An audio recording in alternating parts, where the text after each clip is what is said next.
Världens börser har rört sig i en uppåtgående trend under året och vi ska prata mer med Lisa Synning som letar guldkorn i världens alla hörn. Välkommen! Tack så mycket. Var ser du störst möjligheter kontra risker idag? Ja, det är ju en jättestor fråga. Det finns ju jättemycket möjligheter. Vi har stora delar av universet som växer och har en jättebra utveckling. Samtidigt har vi en svagare konjunktur och vi har delvis ganska uppblåsta värderingar som ökar riskerna såklart i andra delar. Om man ska titta på en geografi så har vi ju sett under året och som fortsätter att det faktiskt händer ganska mycket i Asien bland annat. Det är många teknologibolag som finns där, inte minst i Taiwan och Sydkorea som gynnas av AI-infrastrukturuppbyggnad, och vi har också en hel del andra typer av bolag som gynnas av det här och som växer väldigt fint. Så här ser jag jättebra möjligheter. Och du ser inte att värderingarna ser skrämmande eller oroväckande höga ut där borta? Nej, där borta gör de ju inte det, utan snarare så kommer vi från en situation där värderingarna i Asien har varit ganska låga, särskilt om man jämför med de amerikanska motsvarande bolagen.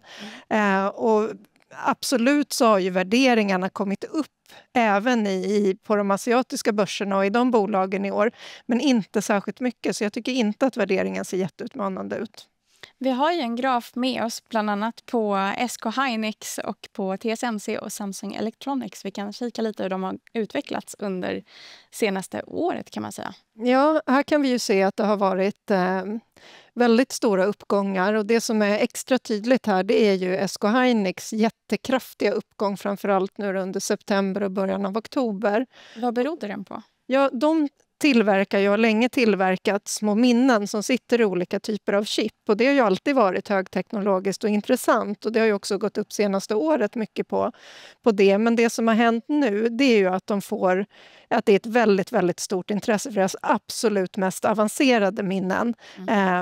Som då sitter bland annat i de mest avancerade AI-chippen. Och nu var det ju senast förra veckan då OpenAI som var och hälsade på och som indikerar då, inte ger kontrakt men ger intentioner om att beställa i princip mer än vad som produceras idag i de här, som man vill att man ska öka kapaciteten, och priserna på de här går ju självklart upp ganska kraftigt i den här stora investeringsvågen som är. Så det har ju varit en enormt stark kursutveckling i den typen av bolag. Och där är koreanerna och taiwaneserna faktiskt väldigt, väldigt duktiga.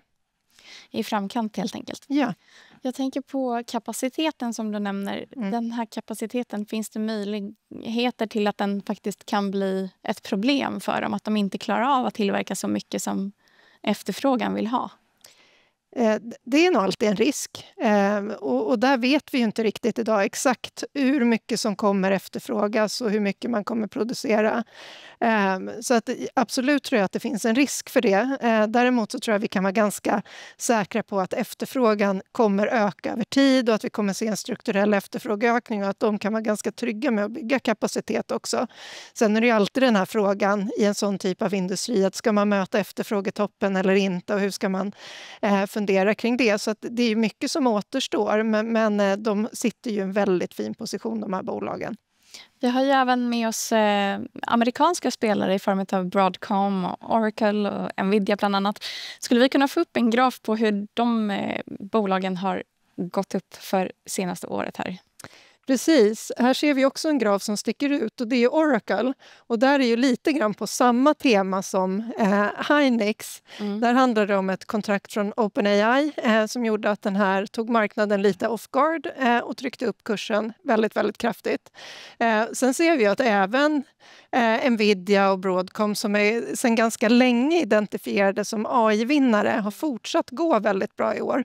Men det är just här sista månaden när kanske andra bolag som vi inte tidigare har tänkt på som AI-vinnare faktiskt börjar få kontrakt och aktiekursen sticker iväg väldigt kraftigt. Så Nvidia har inte stuckit ut här på sistone åt det positiva hållet, även om den fortsätter gå upp.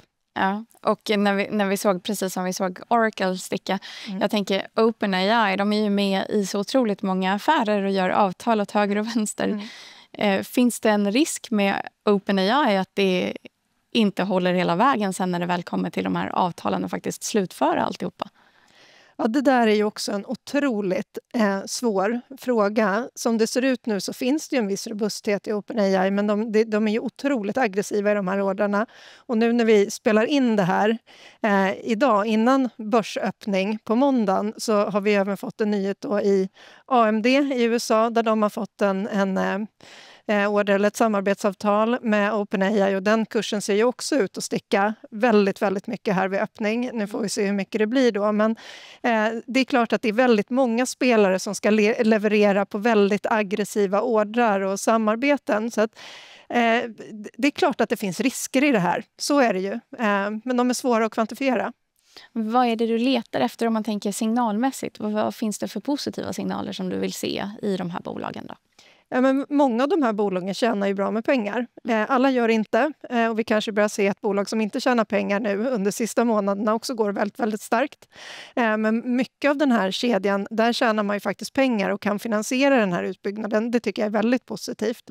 Sen så letar ju jag och vi ganska ofta efter vad vi kallar hackar och spadar. Alltså bolag som kommer leverera till vem än det är som bygger det här. Det behöver inte vara OpenAI, men tror vi att det är att AI kommer växa och finnas, så behövs ändå de här komponenterna. Och då har vi exempel med SK Hynix, Broadcom, Nvidia. Många av de här kommer ju ha sina produkter i AI-lösningar, oavsett om det är OpenAI eller någon annan som driver utvecklingen framöver. Och det tycker vi är positivt. Ett annat bolag som också har gått väldigt starkt är Alibaba. Ja. Och det här kanske du kan berätta mer om och vad det är som har drivit Alibabas aktiekurs. Precis, på den här grafen ser vi att det är ju precis samtidigt som de här andra bolagen vi pratar om under september som Alibabas aktiekurs har dragit iväg väldigt mycket. Och här ser vi ju just det här, vi har ju länge vetat att amerikanerna satsar väldigt mycket på infrastrukturen kring AI. Och man har lite grann undrat om kineserna kommer försöka, om de kommer klara att följa med eller inte. Och nu ser vi att just Alibaba investerar väldigt mycket och gör det ganska framgångsrikt. Det här är ju som ett kinesiskt Amazon kan man säga. De kommer från e-commerce från början, men det är ett väldigt, väldigt stort och starkt bolag. Och de bygger väldigt framgångsrikt den här typen av AI-infrastruktur nu och datacenter. Så där tror jag man ska hålla ögonen öppna. Man ska inte underskatta kineserna. Det har vi gjort förr och det har varit fel. Samtidigt, som en sista fråga då, när man tänker valutapåverkan. Vi har ju haft en ganska stor försvagning i dollarn.